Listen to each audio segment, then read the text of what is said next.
All right, it would appear that we are live. Okay. Whew, so it is Sunday. I don't usually come on here on Sunday, but it's a new week. And yeah. So well, I kind of wanted to quickly go over what happened here. So, I entered a short position here and I had my stop loss at 14 ticks. It and came down 13 ticks and then went right back up. But um I set my stops to break even, and this one took me out right here. Price continued to go up and then it just crashed down. So that's just kind of what happened on that was Friday. But I only lost a total of maybe $29. So it's basically a break even trade. So, I'd rather take a break even trade than, having my stop way up here and then, we're coming up all the way up here hitting it. So, yeah, yeah. Um, so what we're looking at today, and this is the Nikkei. So, a couple things. Why am I on the Nikkei and not the NQ? I I cannot stand the NQ. I can't stand it.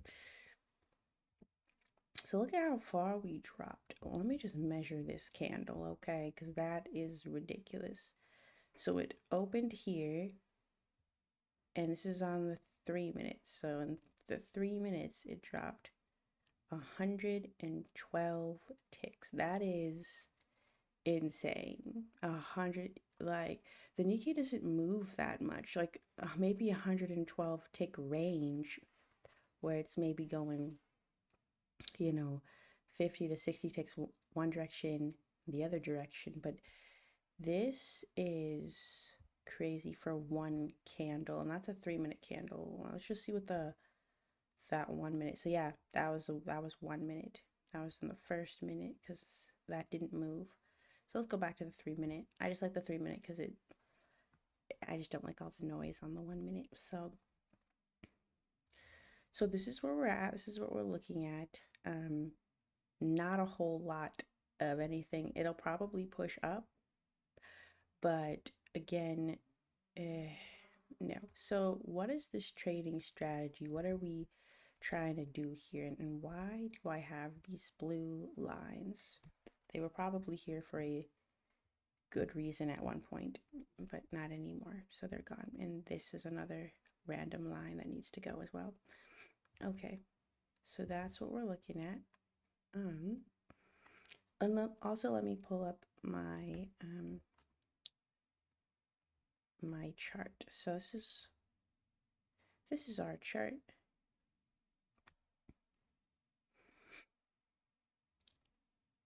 This is what we're.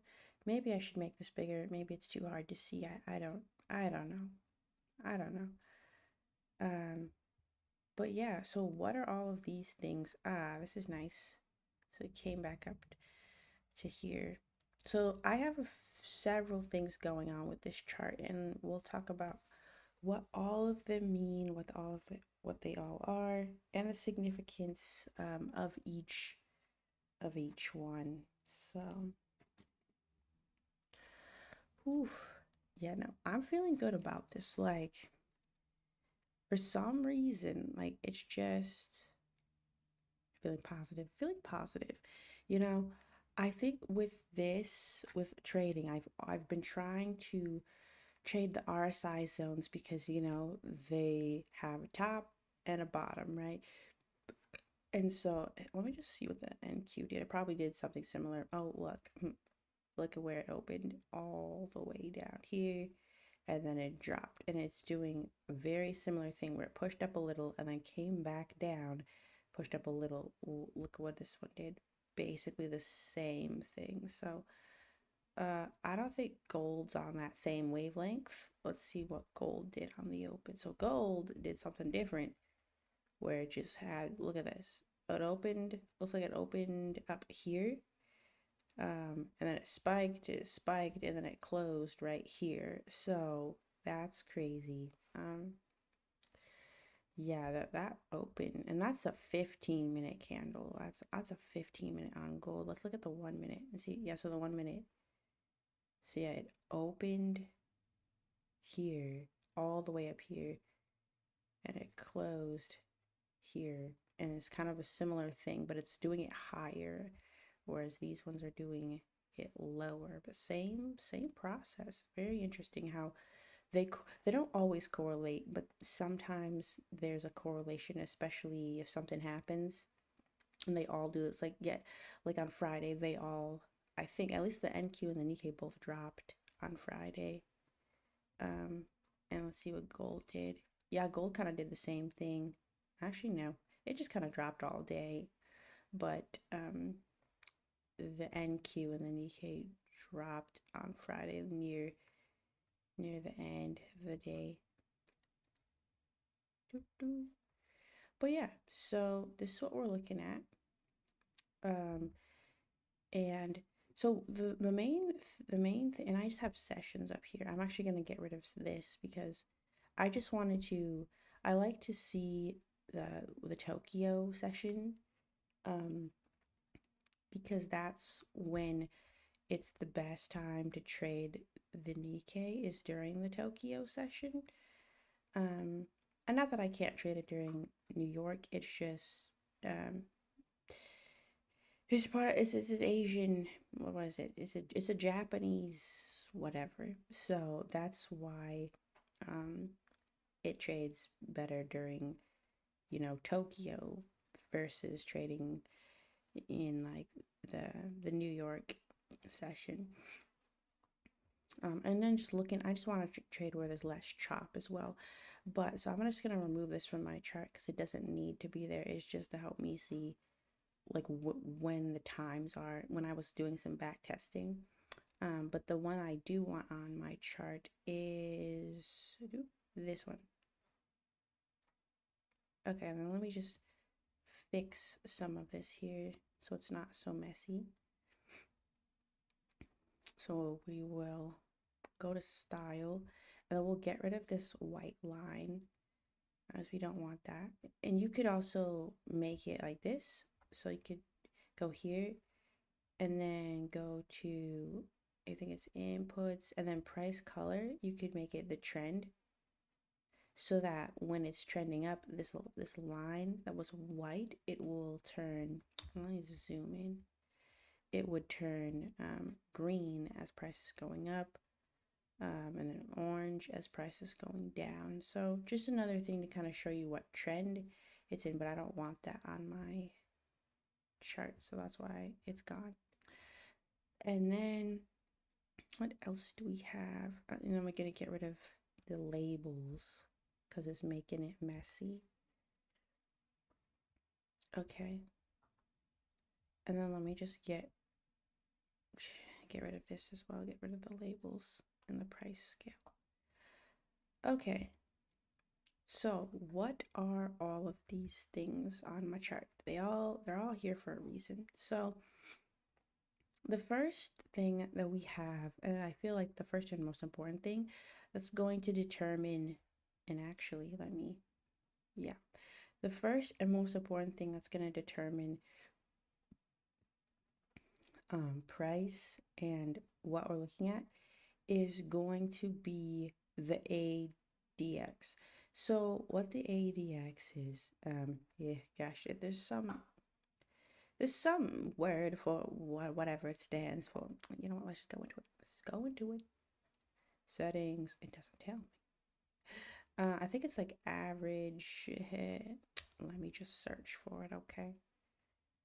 Average. Yeah, average directional index. Which basically telling you um not specifically what direction price is going, because for example, if price is going down, you notice the ADX line is going up, and if price is going up, for example, so we're coming up, the ADX line went down in this instance, but basically what the ADX is measuring the distance. So you see this green and red line. This is the DMI, so it's the direction movement index or something like that, which is basically telling you, are we in an uptrend? Are we in a downtrend? So when green's on top, we're in an uptrend. Red's on top. So for example, here, this is a downtrend. So pretty simple. Um, and this is on the 15-minute time frame. So that's why they're separate, because you can get the DMI with the ADX line already on it. But what I wanted was I wanted to be able to have the oh I wanted to be able to have um the DMI on a different time on a different time frame than this, right? Because I wanted an overall 15-minute trend, but I also wanted this to be more real time. So what we have is whenever we're in a trend, right? These lines start to separate.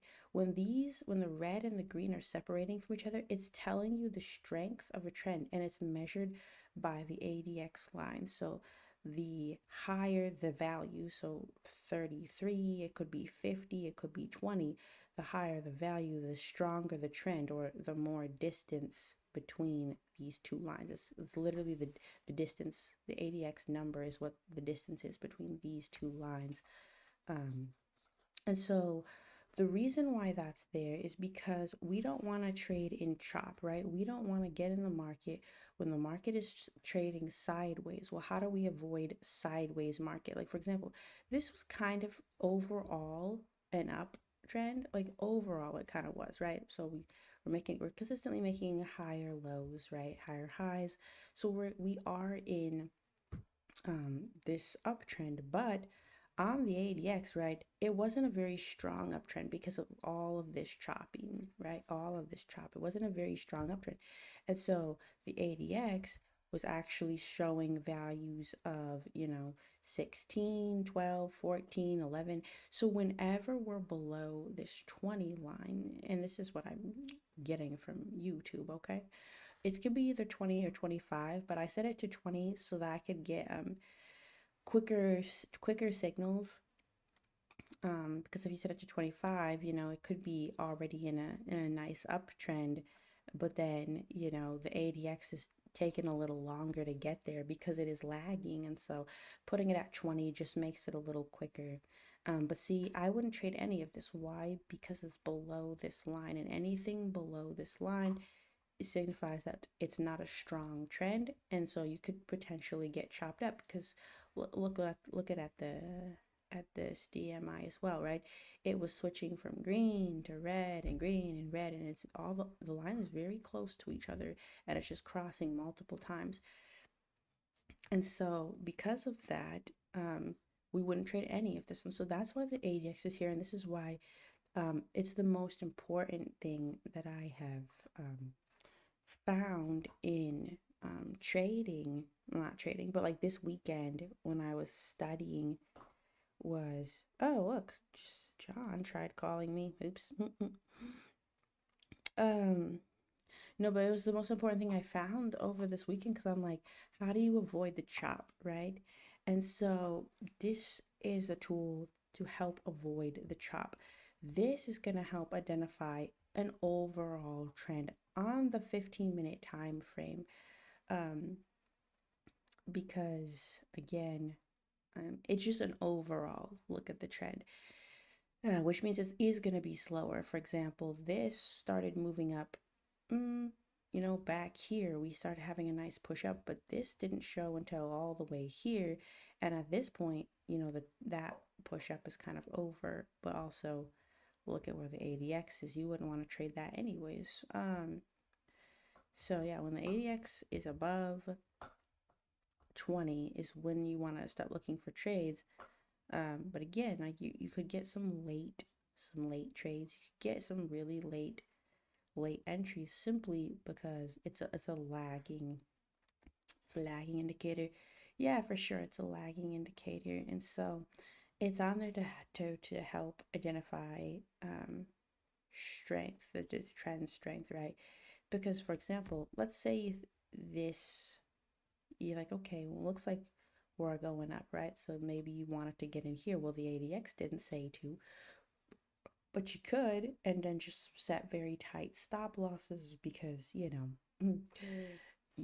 want it slamming all the way back down because, again, it's not a strong trend according to this, not until, it surpasses this level, but then it turns right back around as well. So that's why it's a lagging indicator. So it's not going to be the sole determinant for whether or not to take a trade. If you just looked at this and said, "Oh, it's crossing the 20, okay, we're in an uptrend. I'm just gonna boom quickly enter," because no, you might be able to take something. If you got in probably at the top of this move, you could maybe take something like 5 ticks maybe, but it's gonna turn right back around. So again, this is only to help. For example, if you enter down here, then you want to say, okay, how is this trend getting stronger? Is it getting weaker? Are we still chopping, right? And so it can determine, okay, now we're getting stronger, so I'm gonna keep holding until we looks like we're gonna turn around, right? So that's what that's for. Um, Trend strength.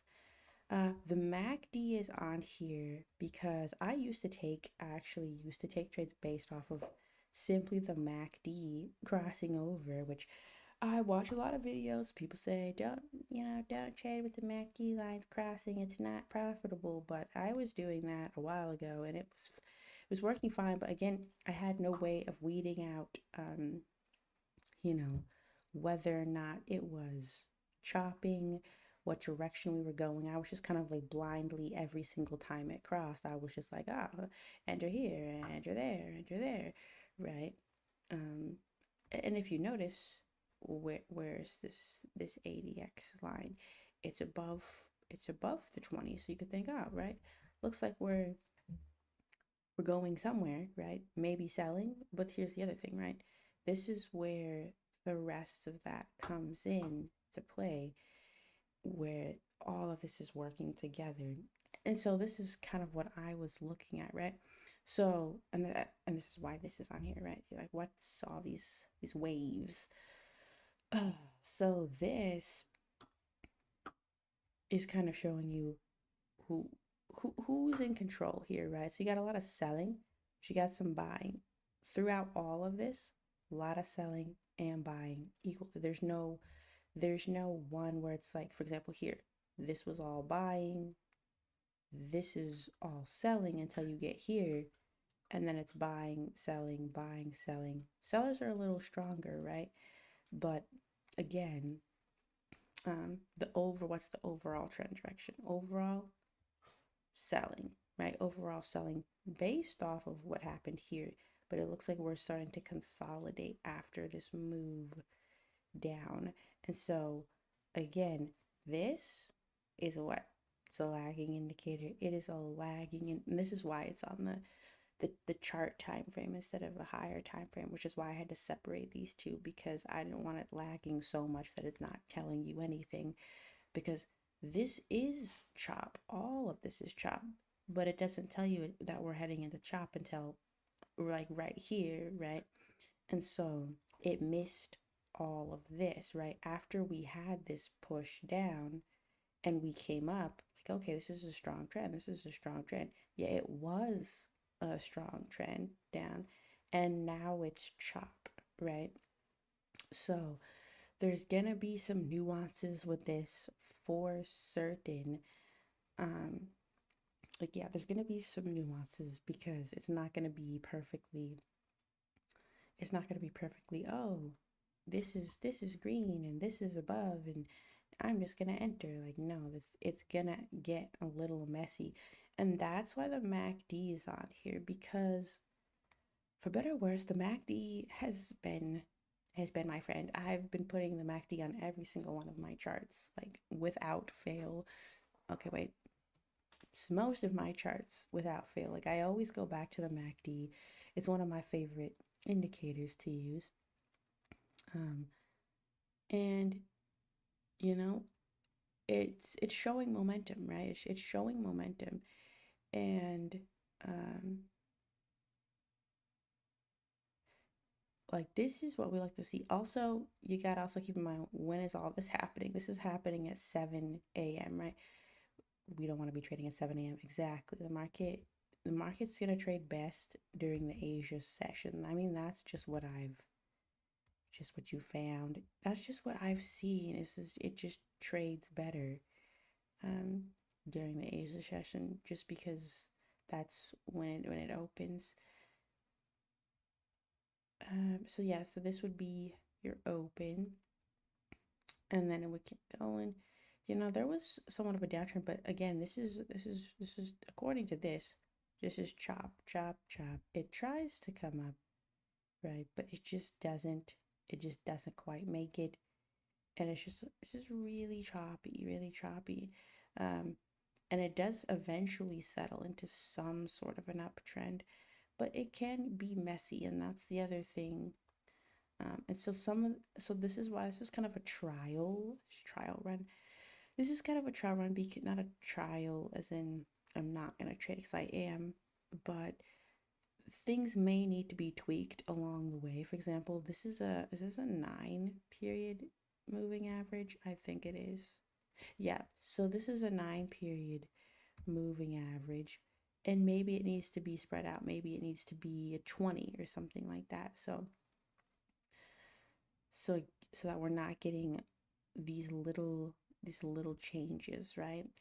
And so that might be something that I need to tweak to kind of perfect this a little bit more. See how this, we're just kind of chopping sideways, right? Chopping sideways, chopping sideways. I feel like when the market does eventually open, it does do, it is more directional. But yeah, the whole point is to try to avoid the choppiness, right? Um, so yeah, let's look at where we are at today. Um, Actually, no, why am I going all the way there? So we dropped. Let's just go down. Bum, bum, bum. Actually, look at that. That's crazy. So this is telling you that the sellers are in control, 80% to 20%. That's not an exact number. It's just according to this, 80% to 20%. Um, so where you see this green, so like for example here, this was like 70 percent to 30%. So each one of these there should be 10 of these little arrows, right? So currently there's 8 going down and there's 2 going up. So where you see like 1, 2, 3, that in this block of time there was 30% to 70%. Um, but yeah, after a huge move down like that, I want to see what we are gonna do. Let's just move this. Can't even see it's all the way down there, right? And we had this crossover to buy, but that was up here, and then we came back down. See, when we see all this volume, that's the other thing, is this doesn't really work with extremely high volume. Exactly, right? Because when we get this mess, it's reacting. It's gonna react a lot um to all of this, right? So you see a huge spike down, and it's like, oh, there's a lot of selling, and so all of these indicators are just going to be very sensitive to what's happening. And so, not that that's a bad thing. Like, I mean, there's a plus and minus to that. So if the indicator is extremely sensitive to um, that means you can get better entries, right? You can get quicker entries, faster entries, but at the same time, then you're getting a lot of noise, you're getting a lot of false signals as well. Whereas when you spread it out, right? So you're not getting all of that noise. But then what happens is you get a lot of late signals, right?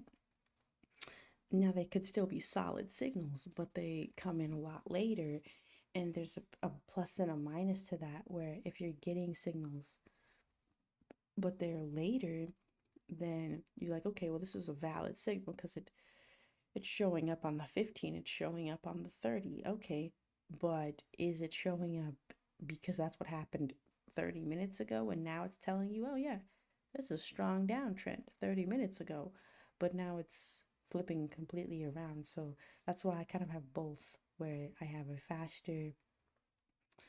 have faster indicators here and then one here on the chart, but then I also have the slower indicator as well. Um, because you want both. Exactly. Um, and then just overall, my um, I don't know, my attitude about this whole trading thing has changed dramatically for two reasons. So one, I was trading specifically solely, I was on that reversal kick. Like I just wanted to catch that reversal and it's gonna turn around and then I'm gonna make a ton of money because it, but then I realized why am I doing that when if I can find a trend that's already happening, all I have to do is jump in on a trend that's already going, because the Nikkei doesn't do a lot of spiking and reversals to take people out. It can't move that fast because one, it's trading at 38,000, and two, there's not enough people that trade it, right? Not like the NQ, right? The NQ versus the Nikkei or gold is trading at 2,800, right? But here it can't move like that. So, and there's not enough interest in this. Is this like an indice? I don't know. But there's not enough interest in it for it to move quickly like that. So, um, you will get huge spikes like this, but you're not going to get like a spike here and then it's going to go all the way back up and take a bunch of people out and come all like the Nikkei, sorry, the NQ can have, you know, a 200 tick wick. Like it could wick 200 ticks and take you out. And it's like, I don't know. It's not something that I really enjoy trading. You know, when I took this trade on the Nikkei on Friday, I entered the trade, I walked away. I literally took it and I walked away. Versus with the NQ, it's like you take a trade and then if it spikes you out, you're like, oh, I can get back in. That was just a a sweep, just a liquidity sweep. I'll get right back in, and you just keep trying to get in and get in, and it's so stressful. It's like you can't win. Um, and then you look at the number of people who tried to learn trading. Most people are flocking to the NQ, right? Can make you the most money the fastest, can lose you the most money the fastest. It's like a roller coaster ride. All of the adrenaline, it's just like, oh my gosh, yeah. And then you wonder why 90% of people, or is it 95 or 99, the majority of people who start trading quit. And you wonder why. You wonder why. Maybe it's because they're all trading one of the hardest things to trade, right? One of the most difficult things to trade is the NQ. Not to say that you should stay away from it just because it's difficult, but it's not for everybody. And if you trade something that's not for you, and then you just think, yeah, well, because trading's not for me, maybe trading isn't for you, but maybe trading the NQ isn't for you. Maybe you need something slower. Maybe you need to be on gold. Maybe you need to be on the Dow. Maybe you need to be on something else besides the NQ. But you go to the NQ because that's what everybody else and all the trading gurus and blah, they're all trading it. So you're like, ah, I should trade it too. And then what? You do, and then what? Exactly. No one knows. So yeah, what? Mm. So that's why I have moved away from moved away from trading the NQ because, I really wanted to learn it and learn it well, but it's just like I feel like I can't. Not that I can't, but just how the way I trade doesn't like. Okay, that was weird. But it's like if I yeah, my internet for some reason has been running a lot lower and slower. Um, and I have a house guest, so they're probably taking up some of the bandwidth on my internet because yeah, it's not usually running this slowed down. Um, but yeah.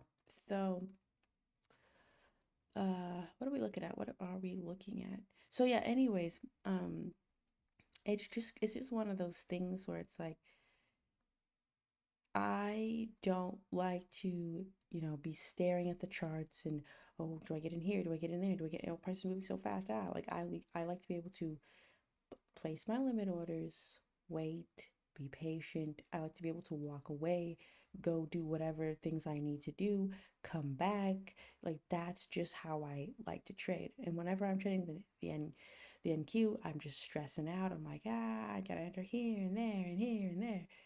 But then I come over to the NKD and I'm just like, yeah, enter, walk away, go walk the dog, go make dinner. Oh, I was gonna make, no, I wasn't. But, go make dinner, go do something else. But when I'm trading this, it's like I'm glued to the chart, I'm glued to it, you know. So this is showing that there's still a lot of there's more sellers than buyers. But this is saying that, we're flipping back over. I like that we're holding above the 9 period moving average. I like that. I like to see it. But again, yeah, we're gonna wait till 6. Oh wait, 6 is like in what? 40 seconds because that's when Tokyo opens, and then we're gonna maybe see some sort of an influx. Uh, yeah, we'll maybe see some people step in, but I don't know. After a huge move down like that, look at that, we're just consolidating at this point. So even though we're above, even though the ADX is above, it's coming back down from where it was, and this already happened. Again, it's a lagging indicator. It spiked down, and you're like, oh my gosh, that's a lot of selling. But then, as this continued to move up, no, no selling happened. No more selling. Just kind of flat. So, all right. So it's 6 o'clock. We got Tokyo open, and we'll see what it does. Maybe it does absolutely nothing, and we're just sitting here for no good reason.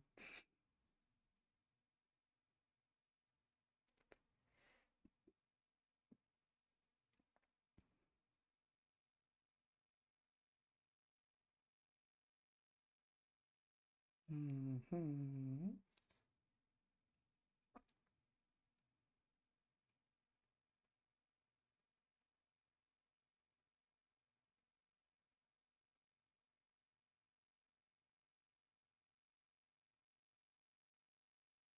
Let's see. Gonna keep selling. I wonder if I can get rid of this background color because it's kind of annoying. But like keep this, but get rid of the background. Let's see. Because I don't like all of the colors. No. Maybe I can't. Oh.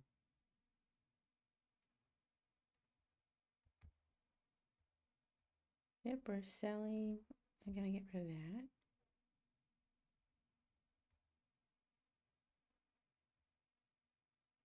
Oh, but the color's still there.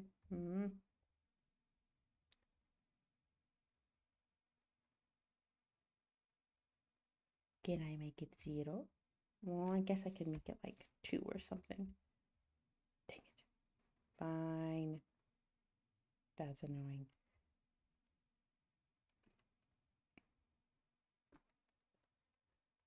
Lines. Labels? Oh, but I want the labels on there. I just don't want I don't want the background fill. But it doesn't let you get rid of the background.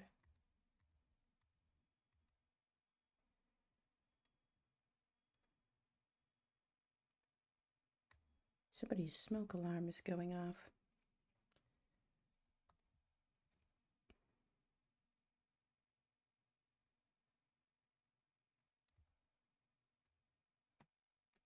Yeah, the most important thing is to just be patient and not rush it because, it can be tempting to be like, oh, I want to get in here, get in there.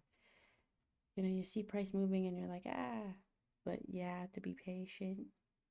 That's the most important part of this entire thing is patience.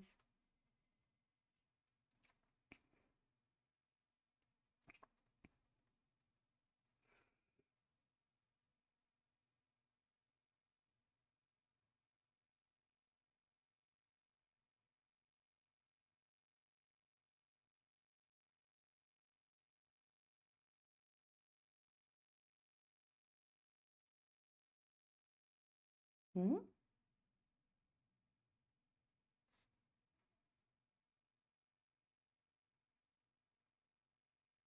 That was weird. Somebody called me and then they hung up like 2 seconds later. All right, I'm gonna be on the phone real quick.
Zazio. Yeah, I'm just popping in just my voice. So we're headed sideways just after that huge move down. It's just sideways, and that ADX it's just been moving down consistently. So as this is moving up, that's the other thing. Look at this, right? We just sold down so much that it's like we're in a recovery period. So I don't like any of this. I mean, it could have. It said we were buying all the way back here. Um, we came down, but this is our opening range for 6 o'clock. Zazel, stop biting my feet. Why does he do that? So yeah, this is kind of our opening 15-minute range that we created when we first opened. And so that's why I have this here, these lines I drew. And then I had drawn another line. So over where was it? So right here, I just want to see what we're gonna do at this level. If we wanted to um, keep selling what we didn't, we bought instead, so we could come back down to here and buy again. But again, we're in chop. And again, the ADX is a lagging. I wish I could find a better one because the ADX is a lagging indicator, and so it's telling us, hey, it's saying that we are, still okay. Like we're still in like trend zone, but we're really not because we've been coming down consistently. And I wouldn't be surprised if this ended up below. I come back in like an hour and it's already below. So we've been live for about an hour and a half. Ouch, Zazio, stop. Why are you so mean? So yeah, we've been live for about an hour, just kind of watching this. Don't know. I don't know if I will keep this up, for how long, but I can keep it open, um, until I'm ready to go. Mm. But yeah, I took like a little nap so I can be awake. Well, not awake. I mean, I'll probably, I don't even know. But yeah, so we might be here till probably 8 or 8:30 and see what we're doing at that. But just again, because of that huge drop, I'm just expecting a lot of consolidation. Um, yeah, I'm expecting a lot of consolidation, which is what we're doing. I'd like to see us break out of this range, which we haven't. So, it's just kind of chopping, and the ADX is losing, so that the distance between this trend is getting weaker. But there was really no trend; it was just straight down. Um, so overall, I don't see anything. I don't see anything here. Like that's what I'm saying. I don't see any, like we could sell from here because if we're trading in this range, this is an excellent spot to sell back down to the bottom of the range. So, but again, I'm not trying to rush any of this. Trying to rush the process. Um, but yeah, let's do this. Let's do this, right? Cause we're right here.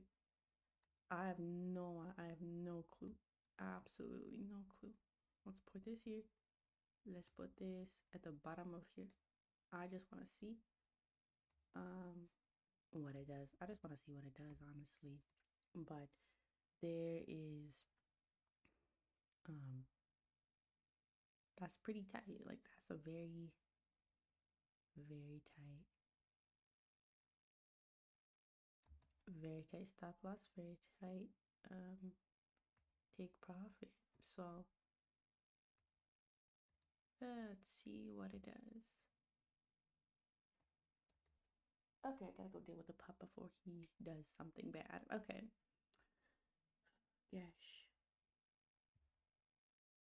But yeah, that's all I got. We'll just leave this running. But yeah, we're in a range and we're in consolidation. So there's really nothing to trade. Nothing to trade here. Zazio.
All right, I popped back without my little background and stuff. Just wanted to come in and say, so yeah, we are trading in this range. I did set up like a little thing and to see what it would do, see if it did sell. I think it was right here, and it obviously it did not. It's just bouncing. And see, that's the other thing is like I was thinking like maybe just maybe like when we're overextended like this, like at 50, and then we're like, okay, are we establishing a new trend? Because we could have, right? We could have, but we're not. And even on the MACD, it's saying, oh, we're going up, but we actually haven't gone anywhere. Like we haven't gone anywhere. We've been trading in this same range.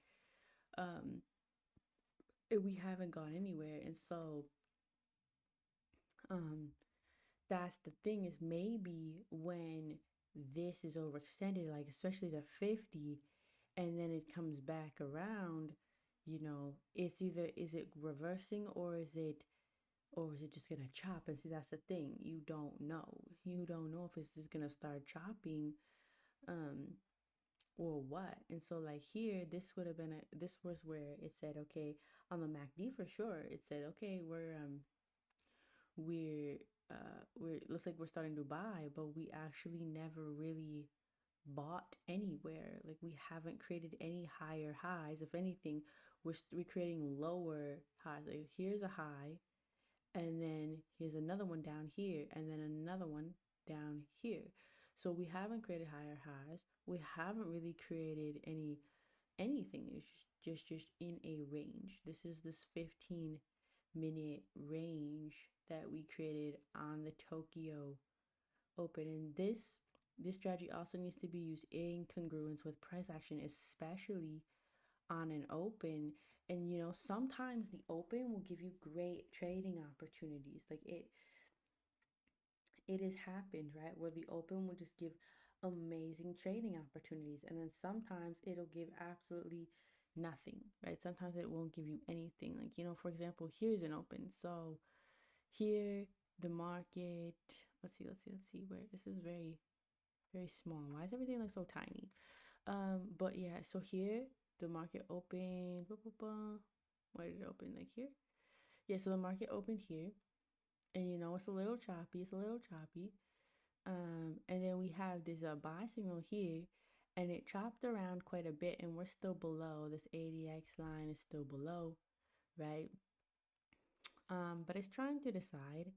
It crosses over down here again, and we get like a little bit of a sell, and this is agreeing with sells as well. But then we got a crossover here in the DMI to buy. This came above, right, signifying that we're getting into a stronger trend. And then this, if you can even see the lines, because it's hard to see because of the colors I made them for some odd reason. I made them stupid colors. And then this actually crossed over way back here, right? So all of this is lining up. The MACD lines up, this lines up, this lines up, and this is right around 7:30. Everything lines up, and we get a nice little pullback, and then we keep buying. You could have got a nice buy off of this, right? Yes, it happened way back here, right? Where this crossed, where this turned green. It happened back here, but this would have given you a little bit of a better entry, especially if you entered after this pullback to the 9 moving average. Exponential, whatever. Anyways, so again, this was coming from here, right? We were below, and then we started gradually working our way into a trend, versus where we are now is where we started all the way up here. And so it's like now either we're going to continue, we're going to have just like a huge reversal, or it's just not going to do anything. Like here's one, for example, is another one. So this was 5, right? This is when the market opened at 5. And then we have some chop, right? Where we started down here, and then we kind of work our way into a trend, right? And it's a little choppy, but where does 6 o'clock come in? So 6 o'clock happens here.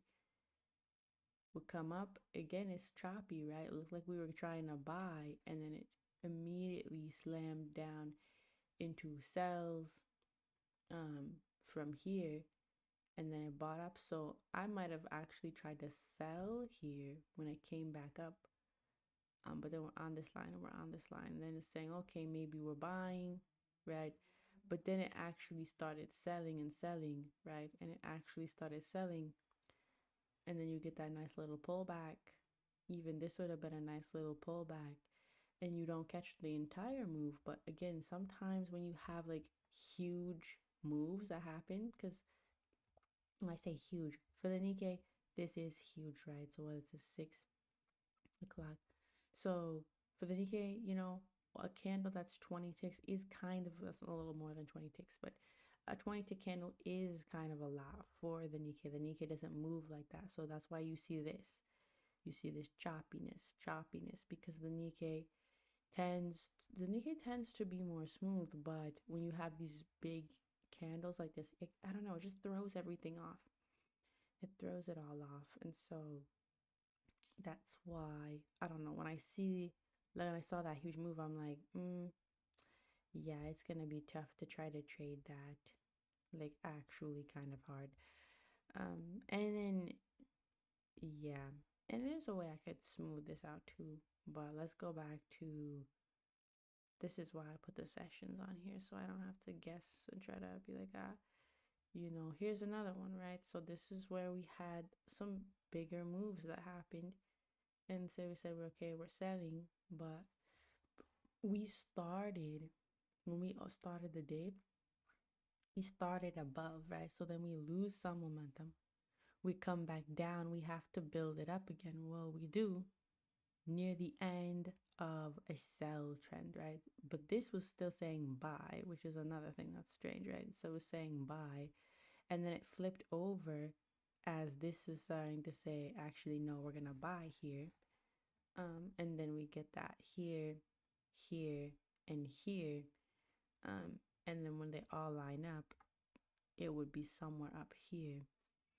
But the main thing is that I'm seeing is like when we have these big moves, it makes it this becomes very sensitive to that, and it makes it harder to look. So I just got an alert, which you can't see because my thing's covering it. But basically, I just got an alert saying that the ADX crossed over the 20. So now we've gone into chop mode. We've gone into chop mode. So when the ADX is at 20, that's below 20. We don't want to be trading in that because it's consolidating, it's choppy, it's not in any sort of a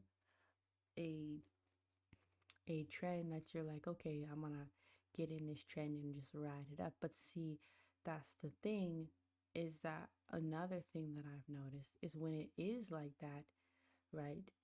Yeah, it's choppy. It's choppy for sure. Like for sure. But see, we started at like all the way up past 50, and then we came all the way back down. And that's the thing, is like, when do you know to, I don't know, I guess, when do you know when you need to see? I think this was the day. Was this the day? No, it couldn't be. Yes, this is the day. Right, here is it. Here it is. This is the day where it dropped. This was last Sunday. So this kind of happened similar, right? We went below, shot down, we came up, right? Right, we came back up, and then we coming down, and then we start building more momentum as we start to as we continue to sell, and we continue to sell, right? But that's very different than what's happened today. Um, let's go back to today. And so this is very different than what happened today, where we did something similar, but now we're getting all this mess, right? All of this choppy mess. Boom, boom, boom, boom. Not going anywhere. Literally has not gone anywhere. And it's just trading on this, right on this line, right? And so we don't want to do that. And then we have the ADX, because before it, the ADX, it came down just a little bit, swooped under a little, and then it came back up. Very strong trend. Here, it just kept going down and down and down, and now it's all the way below. Now it's at 19, right? So no strength in any direction. These are coming together, meaning that we're probably going to flip to some side somewhere. But again, look at the Mackie saying, oh, look, we're going to buy. No, we're not. So when you see something like this, when I see something like this, I think to myself, okay, we've got to be going, like, we've got to be going somewhere. But that's the thing, you know, because I've seen it happen where it'll come down and then it'll just do a lot. And then today, it hasn't done really anything. Like, it hasn't gone anywhere. And that's, I don't know, that's odd to see, especially on a Sunday. Um, but yeah, just because I'm not seeing anything, I'm not seeing anything. I will probably step away, come back at like 7:30. Because sometimes people are late getting in, so you can see some more movement around 7:30 to like 8 or so. Um, but yeah, if I don't see, if I don't see, what's this? Oh, I thought I had an email from my boss. I was like, like what do they want?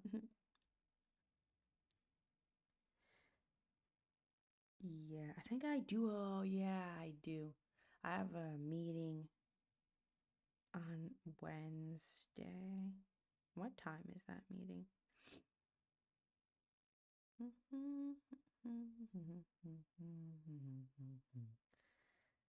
see. Oh, it's at 10:30. Okay, it's at 10:30 to 11. It's a short meeting. Okay. Oh, and I need to call them. Ooh, okay, yeah. I got stuff to do.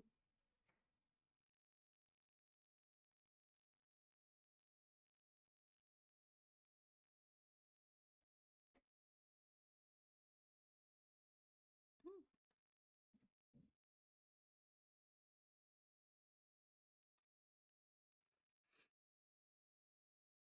Okay, yeah. Sorry. Oof. But yeah, we're just moving sideways. But yeah, I'll come back at 7:30. And then if nothing has happened, you know, we will we will assess. I mean, it looks like we are moving up, but it's weak. It's so everything is just it's so weak. Um, be nice if we could see some sort of a push. But yeah, who knows? And again, maybe this is missing something, but that's why we're here.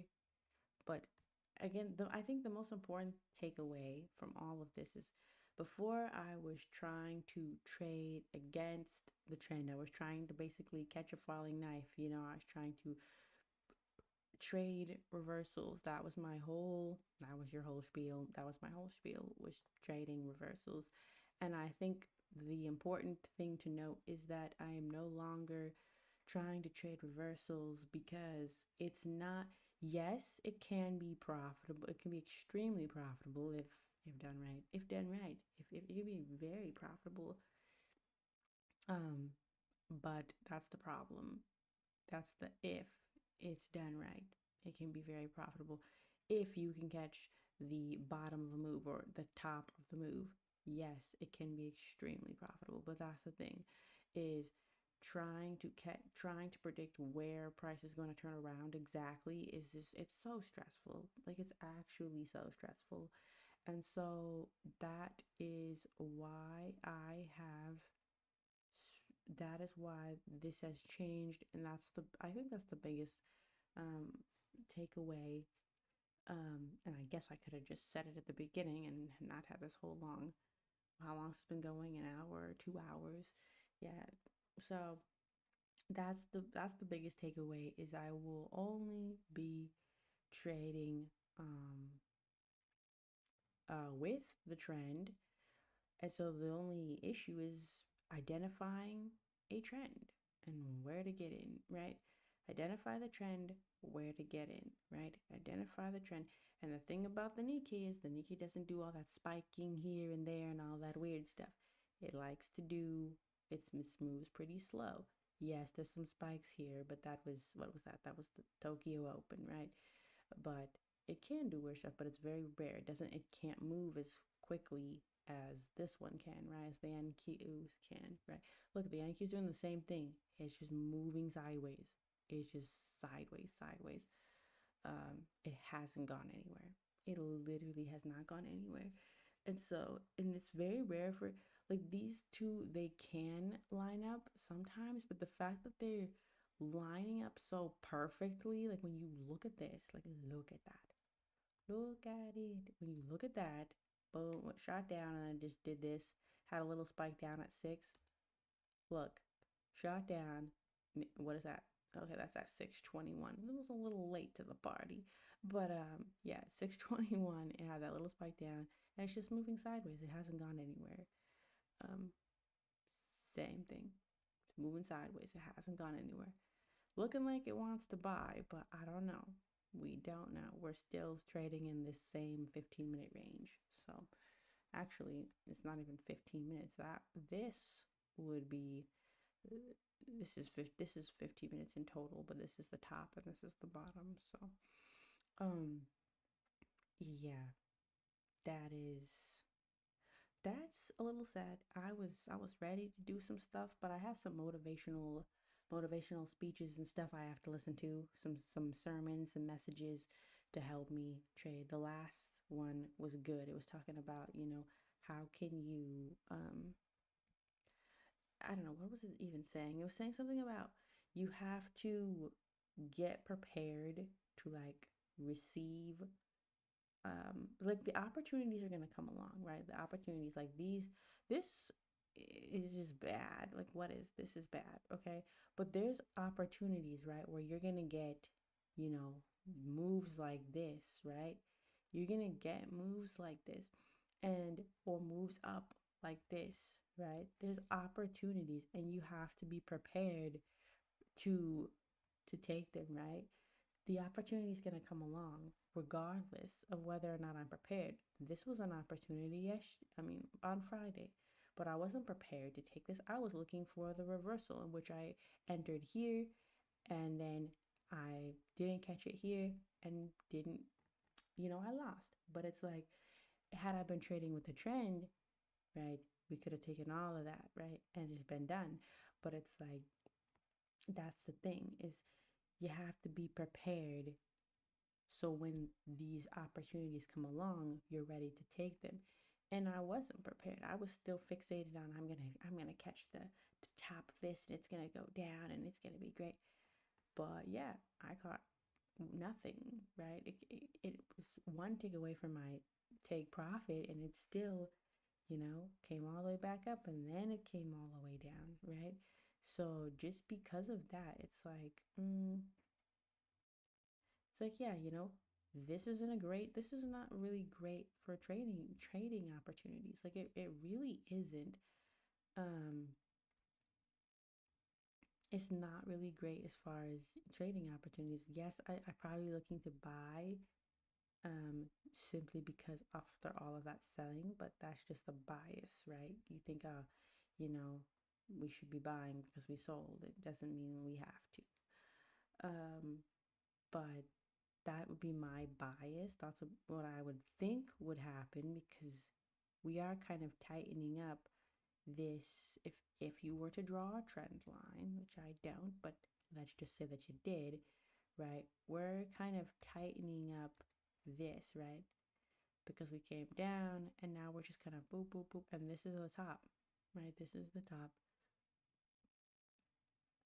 Um, and so there's a great chance that it just goes boom and just shoots all the way through that. Uh, and it's looking like it might too, to be honest.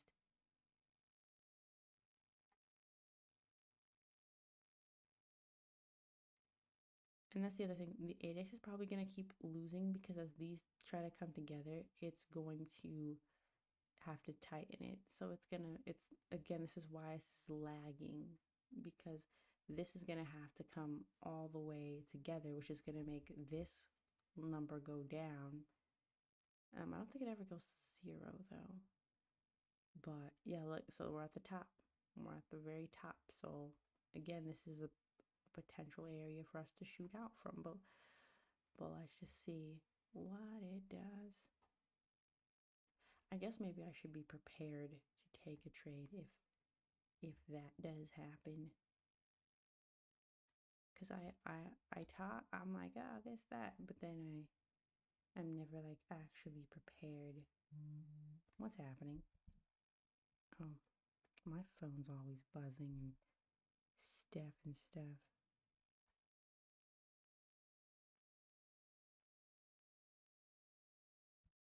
Sorry, what happened? What happened? So we're up the top of the range. Do we punch through or do we not? Okay, so where is the... Oh man, wow, why wasn't I down here?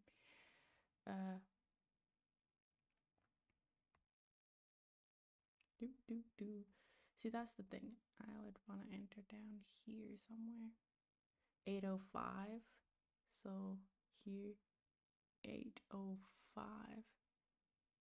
Yes, that's all the way. That's back at the... It's back at the bottom. Yeah, that's where I want to be. It's right there. Um, do. Of course, it's fine. Cause that's the other thing with the Nikkei. The Nikkei tends to not come all the way back. Like once it's moving, it just tends to just kind of go. It doesn't really do all of this. What? That's weird. Anyways, it tends to not, like with the NQ, it can just be like bouncing all around. But here it's like, we were here, we moved up, and then that's kind of like that's most likely the end of it, right? And then that's where it goes, because you see this space that we have here. This is the top, and so if we do manage to break past here, there's actually not a lot of orders up here. Like actually there's almost zero. There's like a one here and there. But again, we do understand this to be a very manipulative tool. Is it manipulative tool? It can be manipulated very easily. So, Zazia, what you doing, buddy? So yeah, I wouldn't put it past it. But yeah, is that where it went up to? 85. Let's see. Sorry, 55. Yep, 55. 55. There's nothing else up there. That's the thing. See, there's nothing there. That's the last one, and then there's nothing. So if it does go, it'll jump. Like it might jump because there's not because when there's a ton of orders, like when there's a ton, it tends to trade a lot more choppy, because it's like, okay, it's going back and forth to get fill orders here and here and here and here, and that's why you kind of get this kind of thing. But if it decides to just go, then it's going to just, and this is the perfect spot for it too, because it's at the top of where the last order is, right? So let's see how it just jumped up like that. And it's probably going to keep doing that as well. So does that mean you missed it, Lizzie? That's where I wanted to get in. You can always get in on some sort of a pullback, which is not going to be right here. Obviously, that ship has sailed. Because again, if the Nikkei comes all the way back to this, that's not good. See how quickly we're moving up? Like I said, it's because there is nothing there. So now it's created, there's new volume, right? And if people don't like it, it's gonna wick like that, and it's gonna come back down.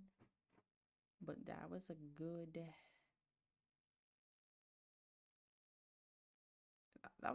level. I am happy because I drew out a good level. I'm like, this is right here, right? We gotta break this, and we did. But yeah, getting entries is one of my challenging more challenging things trying to get good entries, because if we if we're taking off from here, which we might, but if we take off from here, then then it's like, okay, well, where do you get in at this point, right? Where would you even begin to get in, because we're already up here. And once the Nikkei starts moving in a direction, it tends to not come all the way back.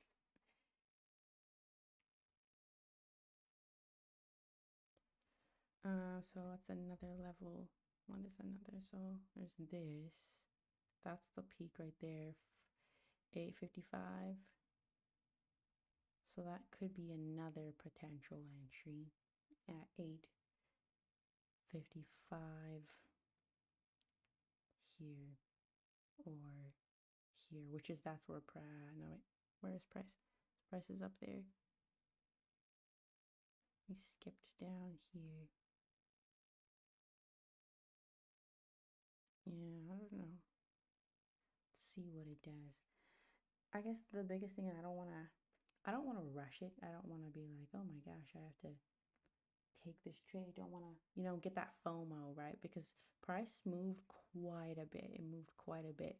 And so it would be very easy to get FOMO. It would be so easy to get FOMO right here, because um it's like, okay, well, like, if anything, I'd probably put it at the top, at the candle that broke it. So like maybe 835 at most, but I wouldn't put it all the way up there. So like here, Zazia, what you doing, buddy? He's chewing on his crate. Anyways, but yeah, I like this because I can see, kind of what's happening. But yeah, it's just one of those things. It's like, you don't want to FOMO trade, but you also you don't want to just enter just because you see price moving. You're like, oh no, it's gonna take off without me. I'm like, yeah, well, then that's just a missed opportunity. I'd rather get a better entry. See, it's literally right. It was right on it, and it didn't take it. That's the thing with this, is it can be right on your it could be right on here and just not take it because you saw it went to 835 and it didn't put me in. So, and then that's just the way it goes. Look at it go all the way back up. So yeah, it came right down to my limit order and it didn't put me in the trade. And that's sad. It's so very sad. But that's just what happened. Like, what can you do? Nothing. Exactly. Um, but yeah, it came right down. You saw it said 835, 835. Didn't put me in the trade. Did not put me in the trade. So at that point, you just kind of be like, okay, well, that's fine. That's that. And see, maybe it was weak. Maybe it's just weak. And maybe I don't need to be in this one. But see, that's the other thing. You don't want to get FOMO, because what if I see it now, it's at 835 again and I'm still not in the trade? I'm still not in. Don't worry, it'll put me in, and then it'll, put me in the negatives in 2 seconds, because that's what it likes to do. But you don't want to get FOMO and see, oh no, price went up. Oh, now I'm in, and now it's down, of course. But why is my stop loss 4 ticks? I don't know, but it's about to hit it. It's gonna hit your stop loss in 2 ticks. Um, but yeah, I don't know why, because I think it's set automatically to. I'm gonna put it at a reasonable spot. Yes, I feel like that's a reasonable spot. Um, okay, and it's gonna come all the way down to it. But yeah, that's the thing with this, is like, I put it right at the bottom of this. and just below this one. So if it decides to come all the way down, that's just what it did. But again, if I had FOMO and entered right here and was like, oh no, it's gonna take off without, yeah. Well, then what happens, right? Well, I would have been already out of the trade, right? And would have been like, dang it. But see, you don't want to get FOMO. That's the trick.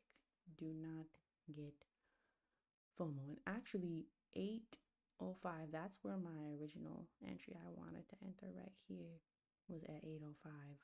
So, that's the thing about this is I can I feel comfortable like if I could just walk away, I would just walk away at this point because um I will set a TEP. So if I'm willing to risk six, um, then my profit so that's what I did. Yes, that's what I did last. When was that? I'm like, if I'm willing to risk six, then I should be trying to make 12, like a 2-to-1 kind of a deal. Um, and so that's what I set it to. Um, but we'll see because we got some selling in here. So, um, got some more selling. It's the sellers, man. It's the sellers. But yeah, see, this one is very calm. But anyways, this is my what helps me when I enter a trade is I have to say if I don't prepare myself now, there's gonna come a time where I'm gonna say, why didn't you do this? Blah blah blah. Right? And I'm just gonna regret it. So the biggest and the most important thing is to take the trades now because the more I don't know, the more I hesitate, the more I procrastinate, the more I let fear guide my trading journey, I don't take the trades, right? I won't take the trades. I don't get the wins. And then all of the things that I want to do, I won't be able to. Why? Because I let fear dictate my journey. And so, uh, yeah, we're not letting fear is not running this show, okay? Fear does not get to run the show. Um, and if we lose, we lose. That's just period. So this is a 1-to-1. Well, it was a 1-to-1. Now it is not. But yeah, my risk is at $150. Can I stand to lose $150? Sure. Why not? Um, and then so my take profit's $300. And that seems like it's nothing. You're like, oh, that's nothing. Why are you only trying to make $300? Because 2-to-1, it's literally just a 2-to-1. Um, but hey, it could run all the way up. And it could definitely. And if I come back and it's like at 10, I'll set this to break even and then I'll move this. So when I can set my trade to break even, that's when I will widen this. I said when. Maybe that's an if at this point. But yeah, if I can set my trade to break even, then um I will widen my take profit because then it's all upside from there. And then I'll put a trailing stop but it'll all be upside versus if now it's like, okay, you set your thing to break even, but you're only trying to make $300. It's like, eh, I don't know. I don't even know. But this is my risk management because I'm willing to risk 100. I don't want to risk 150 because I only have, if I lose, because it'll probably take me out more like 200 and then that'll put me at 1,000 and I can only lose 300 more dollars. So yeah, it is definitely the Nikkei is not for the faint of heart, but this is a lot calmer than the NQ by all means. It is a lot calmer. So anyways, I'm gonna turn off my camera. I'm gonna walk away. I'm gonna get ready for bed, wash my face, do my stuff. I'll come back. If it's up 10, we go to break even, and then my TP will be a trailing stop. Um, Maybe a trailing stop of like five or so. I don't even know. I don't even know. I might just let it hit the TP and then just call it a day. But if it hits the stop loss, then it hits the stop loss, and we also call it a day. But at the end of the day, it is what it is. Um, literally, it is what it is. You can't get mad, can't get upset about nothing. Oh wow. Yeah. Did you see that little spike? That was like a little all right. So maybe this is the end of my stream, but I'm still gonna walk away because if I lose 100 and okay, there. See, and it took me out an extra tick, 179 instead of 150. Came all the way back down. You know, we had a good entry. Um, when did I enter? Yeah, I entered off this one and it came down. So yeah, I entered off this. But now it's like it's flipping back over, it didn't like that. So yeah, and we're back into this. We broke out of the range, we came back into the range. Um, and so yeah, maybe we will see just a retest of this range and it'll keep going up. But at that, I say, okay, like that's the end, right? Not the end of the end, but you see, I only have $300 more to lose. So that's probably two trades. That's like two more trades, right? Two more trades that aren't break even. Um, Two more non-break even trades. But again, you gotta let it play out because there's gonna be losses. That's the other thing is why is it moving down so rapidly? Who even knows? But that's the thing. Like there's gonna be losses, right? And if you get hung up, well, if I get hung up on every single loss, it's just gonna make you scared, right? Like that's what the market's designed to do. Like why did it skip all the way down there? Skipped on its merry little way. Um, but yeah, see, if we had set an extremely wide stop loss, we probably would have gotten that hit too. So we set tight stop losses, right? Um, but yeah, see, that is, I don't know, that's the beauty of this, right? Is that it's a lot calmer. It took what, one, two, three candles, and each of these was 3 minutes. So about 12-ish minutes of just sitting here, with the NQ could have been done in seconds, right? So, and sometimes the market's just gonna be doing this weird stuff because it's been moving a little faster and it's been chopping a lot. You know what? Maybe there'll be a better day tomorrow, like the morning. Maybe like the later morning might be better, might be better setups. So there's no point in trying to rush it if it's not doing what you want it to do. Because if you zoom in here, right, this is where we tried to get in, right? So off this break, we got in at this, oh, was it this one? Right? Which wasn't a bad entry, right? If this was a retest of this moving average, right? Because we're green. If this was a retest, that would have been a really great entry if it had kept moving up, which it did not. And it comes right back down.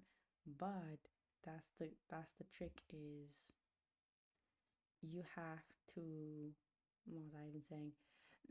That's the trick, right? Is you have to know when to stop and say, okay, it didn't do this, right? This, we're expecting a bounce and a continuation. It didn't give us that. So what do? We say, yep, well, we'll wait and see what it does now. See, now it's 50-50. It's 50-50. So equal selling, equal buying. Not exactly 50-50, but overall, according to this little thing, it's 50-50.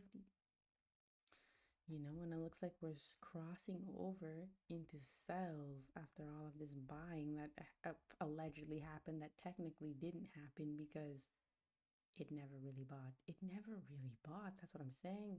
Like it said we were buying, but it never did. It stayed in one spot. So now it says that we're gonna sell according to this, right? So if it does sell, this could be a great place for it to sell from. It really could, or not. So, but I just don't like the way it's moving. It's just a lot of sideways movement. And I thought we were breaking out of this 15 minute, but we didn't. Came back into it. So, so yeah, that is what happened. And we just take it in stride, You can't give up. If you gave up every single time you lost, you would never go anywhere. And that is a fact. Um, there's plenty of times in trading where you just wanna give up. Yes. Like it's so it's like the market's against you, right? It's like, you know, why couldn't it have bought from here? Why? Why did it have to just say nope and sell the second I bought? I'm like, oh, we're in a trend, we're moving up, this is nice. Why couldn't we have just see now it's saying we're selling? Why couldn't we have just kept buying? But no, the second I buy, it's been buying, it's establishing some sort of a trend. It's been buying, and you're like, yes, it's buying. And then, just kidding, the second you buy, boom, it sells. And you're like, why? Why me? Why me? Right?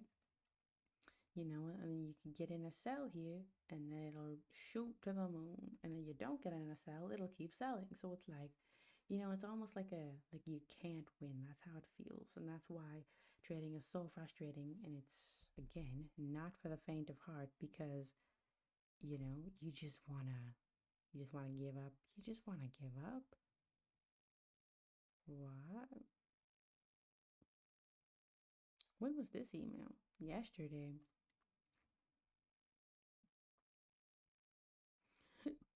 Okay. But yeah, so it's like it almost feels like you can't win. You can't win. But with just this type of movement, I don't like it. I don't like it. And you know what? There's always another opportunity, right? You don't need to force an opportunity. If you think something's going to be an opportunity, which I thought this was the opportunity to come back in to continue buying, and then it completely just flipped around. So, that failed, right? It failed because I thought we were going to come back up because we started coming up, and I was like, yes, we're going to come back up and establish a nice strong buy trend. Just kidding.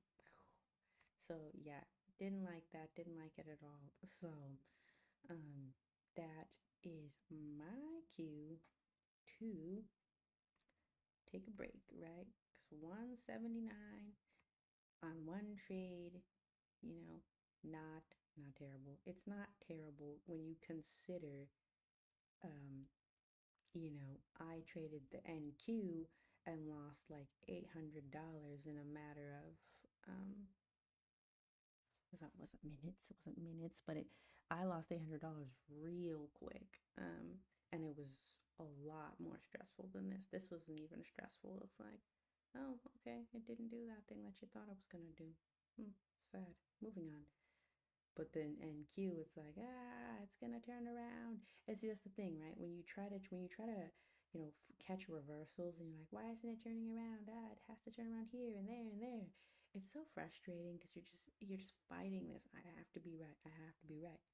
Whereas if you're just going with the trend, you're like, oh, well, this says that the trend is this way, so I'm just gonna trade this way. Oh, well, the trend is turning around. I got in too late. Okay, we'll get it next time, kind of a thing. But I don't know. It's like that's the attitude that you have to have um, with the Nikkei for sure. And sometimes when it's lower volume, it also moves a little smoother because there's not a lot of opposing sides because there's like not that many. Again, people don't really trade the Nikkei that much. But these are big candles when you consider this is the norm. Like this is the norm for the Nikkei, right? Like if you look at this, measure these candles. They're like really small. They're like, 3 ticks or something like that. But then you come down here and you're looking at these and they're, I don't even know. What is this one? This one's 6. This one is like, I don't even know what that is.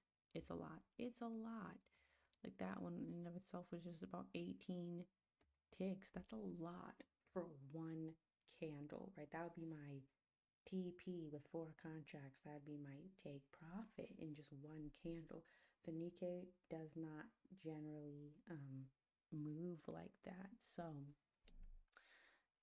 a lot of volume, a lot of volume. And that's what makes it choppy too, is because it's just all moving. Well, when it's less volume, it tends to move in one direction more smoothly, or it just chops, but it's all smooth, right? Versus what's comp? I don't even know what that is. I get these stupid Robinhood notifications. I don't have comp. I don't even know what that is. What is that? $58 down in investing. Oh my gosh. Why is all of this stuff crashing? Pepe crashed today. Like a lot. Total return negative $84. Well, that sucks for Pepe. I thought Pepe was gonna be the one. Why these numbers are just all moving down so fast? Bitcoin dropping, Pepe's dropping. Yeah, everything. I was looking at the curve. The curve is just dropping. It's dropping. I wonder why. I wonder what happened. Because one of these is that, what did it say? Compound something was down like dollars. Let's say dollars. Hey man, I only invested like $200, so it's not the end of the world. It was extra pocket change, and now it's more of a necessity. But yeah, everything is like all of the cryptos. It's weird because all of the cryptos have the same. They have the same tank. Like if you look at the curve, they all look exactly the same, and they all dropped. Like, what is this huge drop on all of them? Cardano. I don't even have. I had Cardano, but I don't. But yeah, Cardano is dropping. It's down to 63, 52. Chainlink, XRP. Well, XRP. No, XRP dropped too. Yeah, everything. There's this one candle. This one candle between 7:30. This one candle just tanked everything. I don't get that. I don't know what that's about. But yeah, it's all just tanking. So what did I just say? It was like what, 62? Now it's at 60. And also I saw Bitcoin. Also it was started at like, what was it at 6? No, it was at 97. Like literally closed at 97. Yeah, 5. Hello, close, open. Yeah, it was at 97. I swear it was at 97 and it just dropped. Actually, I can look at Bitcoin on here because I can do that. Let's check. Can I see Bitcoin? Yes. Let's see. Ooh, look at that. It just tanked and now it's shooting back up. Because after it sells off like that, people are gonna try to buy it. No, see when it opened where? Is this open? No, that's not it. Okay. Sunday. See, it opened really low. See, it closed all the way up here at 102, opened at 98, 97, and then it just tanked all the way down to, all the way down to 92. Now it's back up to 93. It's so volatile, but I think that's what happened when one of them, when one of them crashes, they just all crash. But yeah, Pepe, I was buying Pepe at like one like 115 or something like that. What's say my average that I bought at? Mm, yeah, it's buying at like 116, 118, 119, 112. And now it's down to 896. So it lost a lot. Like a done. Like my equity in it is like 167 and it was like two something. So yeah, Pepe lost a bunch, but they all of them tanked at the same time. And now it's slightly coming back up, but there's no recovery from that. That is crazy. Normally I come in and I'm like, oh, I'm up 20 something on this or 20 this on that. But no, it just like I've never seen myself up $60. See, that's the thing. That's the thing in life. It's like when you're winning like, you won $20. Oh, that's great. But when you're losing, you lost like 60. Like, what? So strange. Like you gotta you lose more than you win. Exactly. Is this a sign to continue selling? What's going on? Looks like we're building up a little momentum. Maybe here, here.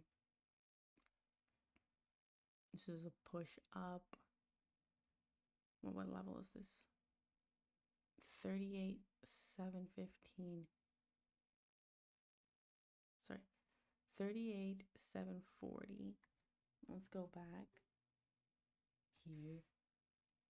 So 38,740 would be up here. So if we're gonna sell it, probably be somewhere here, but it's moving so fast. I don't like it. I'd rather, I don't know. I almost want to just wait for another opportunity and like call this one.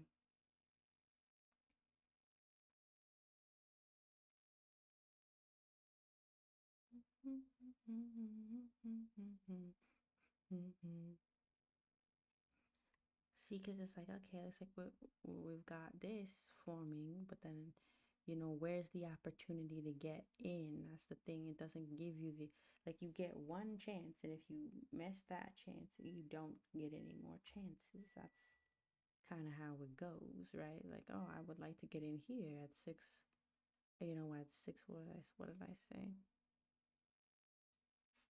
What did I say? I thought I said seven something. Yeah, seven something, whatever I said. Okay, let's make sure there's no price difference. But yeah, that's the thing. It's like you wanna get in a good entry, but then where is that good entry? There is no right entry. But there's a wrong entry, that's for sure. There's always a wrong one, but where's the right one? No one knows. Uh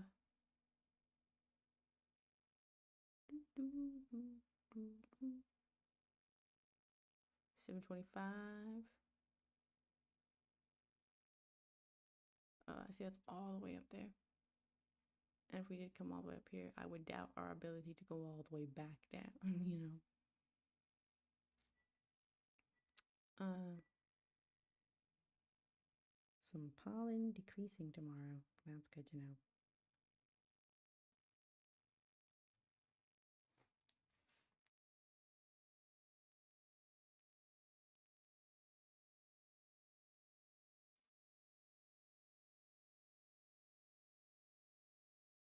What market are you looking at?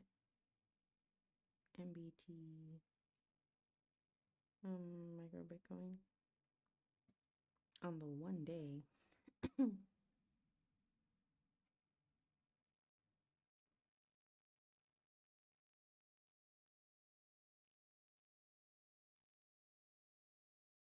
Tariffs.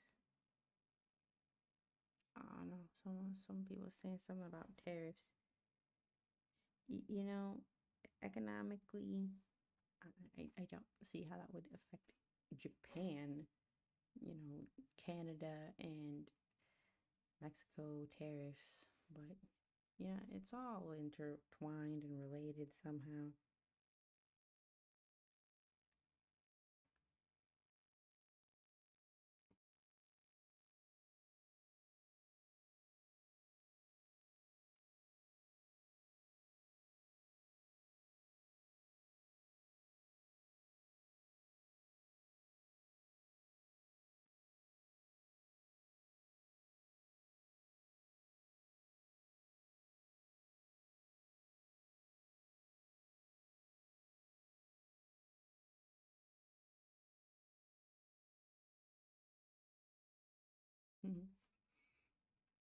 Yeah, it's like, why did I draw that line? Oh, because I was seeing if that was where we were gonna sell from here when we bought up back here, but then we didn't. We just kept going. So now we're back to that same line I drew hours ago. It wasn't hours ago. It was like an hour or something. But anyways, hmm?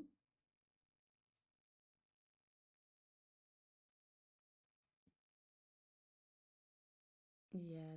So we'll see what we do here because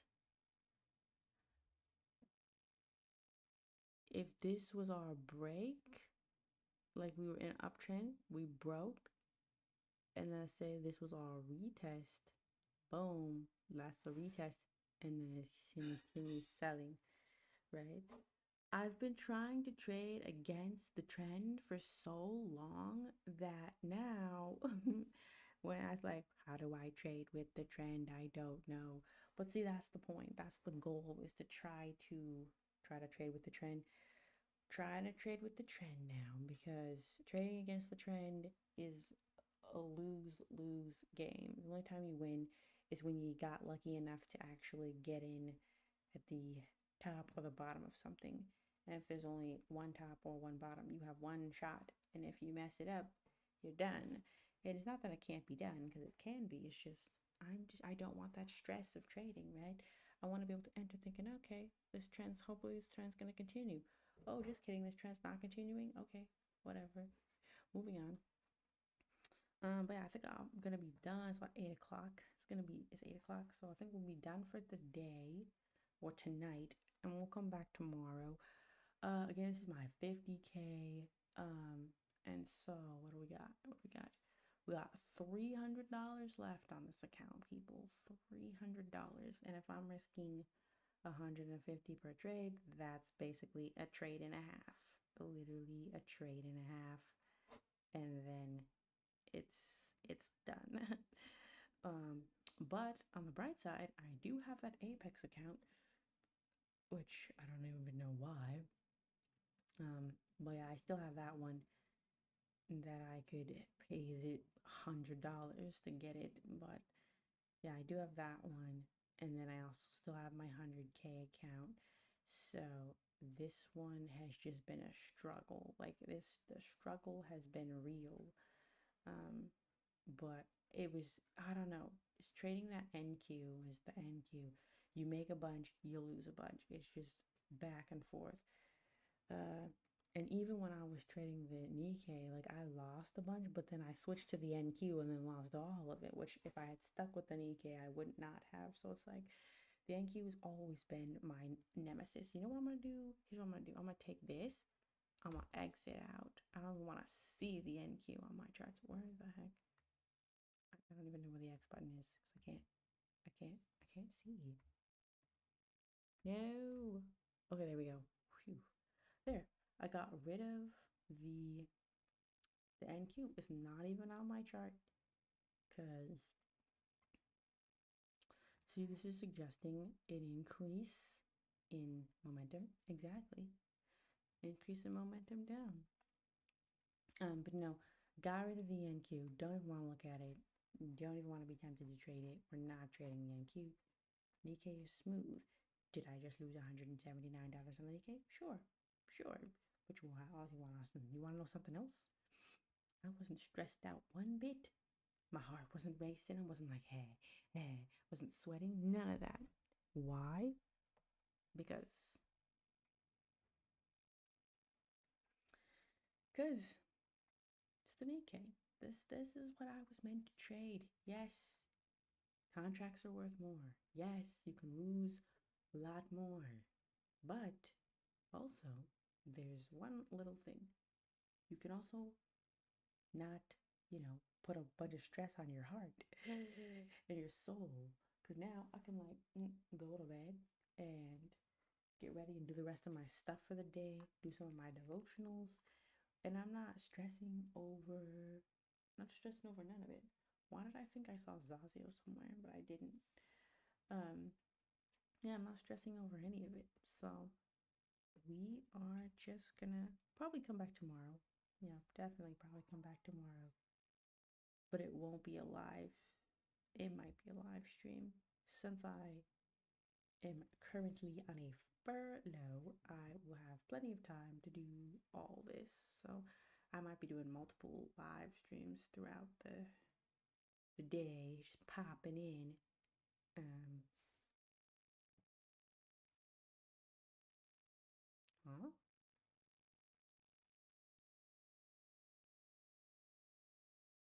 Hmm? I don't know what they're talking about. Okay. Well, yeah, trading with the trend.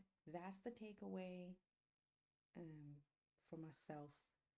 Trade with the trend. And honestly, I'm feeling like this isn't helpful. Like it looks like it's helpful, but it really in the moment, it's not really helpful. It's just gumming up my chart. You know what? I'm gonna get rid of it. If it's not helping, it's gone. It's gone. That was not helping. It's just making the chart look messy. Uh, okay, there. It's gone. Nice. And the other thing I might experiment with is moving the exponential moving averages, maybe doing two of them or widening, increasing the length on this one, because yeah, it might respond better. Some things respond better to things, so I don't know, but we'll see. We shall see. Because let me just try something real quick. See what this does. I just want to see because just want to see where it places these. Do, do, do, do, do. Hold up. RSI zones. So I want to see if there's correlation. I want to see if there's a correlation. See, there really isn't. Like there really isn't. That it doesn't care. Like it doesn't care about these. That's why they're not on here.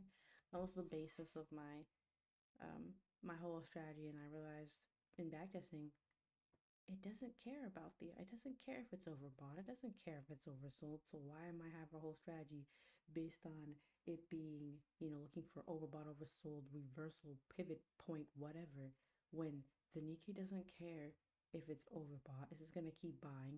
It doesn't care if it's oversold, it's just gonna keep selling. So why do I have a whole strategy based off of that? It's absolutely ludicrous, right? It's like why is my strategy based off something that has I can look back and say, this doesn't even work. Yeah, it doesn't work. So why you have a whole see right there, that would have been my TP. It doesn't matter. Right. So it's like, yeah, why are we entering a trade? What is this on the NQ? Interesting. Yeah, I like to watch these. I used to, but then I realized they're just on these practice accounts. They're not even real accounts. And I used to I don't know, I used to be like, oh, I need this to help me, etc. But I'm like, nah, the only way you can get good at this is just by doing it yourself. You gotta practice and you just gotta learn it and do it yourself. You can't rely on someone else to tell you what to do and where to enter. And because if that person's not streaming that day, well, then you didn't make any money today because they didn't make money. And it's like, why would you want to rely on somebody else to make money? Isn't that the whole point of trading? Is so you don't have to rely on other people for a paycheck. You know what I'm saying? But yeah, so that is a wrap for today. We'll be back probably tomorrow. Maybe not in the morning, not super early in the morning, but probably maybe afternoon. Cause I might go to the beach later with the pup and let him run around and play in the sand and play in the water and stuff. Okay, that's what we're gonna do. Oh, what am I doing? You know what? Just log out of this stuff. It's nice to log out so that um you're not tempted to come back and be all like, oh no, I could enter here. Yeah, you shoulda, woulda, didn't. But yeah, definitely gonna find some other. We're gonna just keep doing research. Training season is not over. Is not training. Training is never over. Okay, We're always going to be training, always going to be um hmm?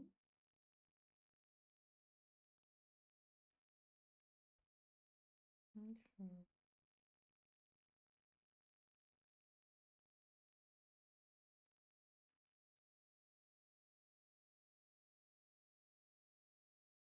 Sorry, what was I even saying? But yeah, no, so um it's always a process. It's all in I'm always gonna be learning something, right? And improving, right? All this is not the end all be all. This is not it, right? It's not the holy grail, but it's just something that I'm developing, something that I'm working on, and there's always gonna be opportunities to make it better. 100%. And then this, I took some notes this morning, and it says, mhm, yes, training is a lifelong commitment, right? Like it is, I said training, not trading. Training is a lifelong commitment, right? Like we're always going to be learning things and trying to improve something. You can't stop improving. This the day you stop improving is, I don't know. To me, it's the day you die, the day you stop improving, because you always need to be trying to improve, always need to be trying to get better, do better, be better. And so, if you just do one thing and say, "Oh, that's good enough," and then you just stick with that, well, could have gotten a lot better, and you'll never know. So, again, like it's a process, and this is part of the process. Taking losses, part of the process, right? If you don't take the trades, you can't take the losses. But you can also not take the wins. You can't learn the lessons, right? Because you just can't, right? This one was more of a lesson of, okay, um, Baba, Bob, where'd he go? I think he just crawled under the bed. He came in here and then he just went zoop, crawled under the bed. Now I hear him. It sounds like he's eating trash. Oh, that's what you got there, buddy.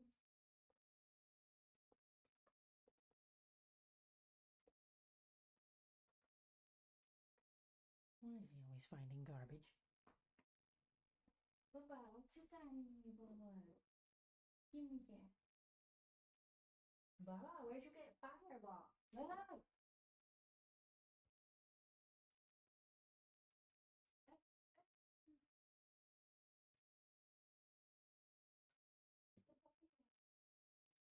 He was trying to open it.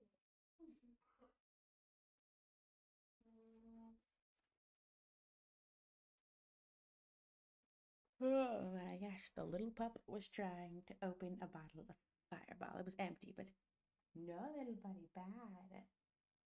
No, no, Bob. Yeah, he's a funny little pup. But yeah, so anyways, it's a constant process. Um, and so now what's he doing? Okay, well, I'm gonna have to cut this off because now he's chewing on a water bottle. Yeah, he couldn't have Fireball, so now he's gonna go get some water.